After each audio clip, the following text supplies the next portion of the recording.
Samsung is aiming to introduce one of the main features of iPhone 14s for its Galaxy smartphones. Apple debuted an emergency feature called Satellite Connectivity Mod, meaning iPhone 14 users can apparently establish a connection with the satellites and make an emergency call when there is no cellular signal coverage.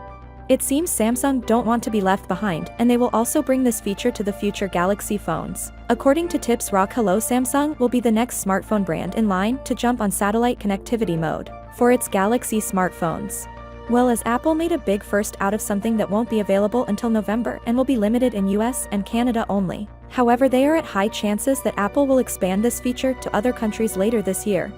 Don't count on the Galaxy S23 changing Samsung's mind about fast charging compared to other competing smartphones. Samsung's getting left in the dust and appearance by a likely Samsung Galaxy S23 Ultra test unit on the 3C certification website has revealed charging capability that has been met with a mixed response from fans.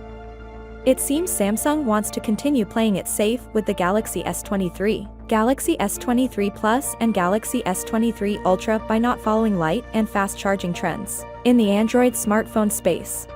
We're a few months out from the expected launch of the Galaxy S23, but that doesn't mean it isn't too early for the rumor mill to start churning.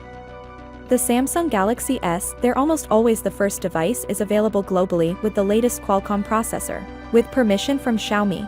We do not expect 2023 to be any different in this regard, so the brand's smartphones could integrate the Snapdragon 8 Gen 2 in some regions, being the European models, the ones that would mount the Exynos 2300.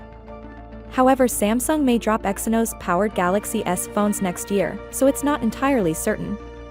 Both the Exynos 2200 and Snapdragon 8 Gen 1 chips are built on the Phantom process, and while the Samsung platform has a slightly more powerful GPU, the Qualcomm chip's CPU was ever so slightly faster. Expectations are the situation will be similar with next-gen's chipsets. Samsung is making some big changes to the S23's camera, including an upgrade to a 200-megapixel sensor. The rest of the phone might look a lot like this year's hardware. While that's not necessarily a bad thing, we're pretty fond of the current Galaxy S series design. It looks like that memes will also be stuck with some legacy hardware, particularly when it comes to charging.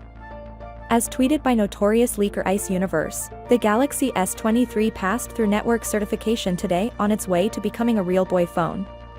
Although this regulatory appearance doesn't give us a ton of information to work off of, it does seem to confirm that the 5th generation, a row.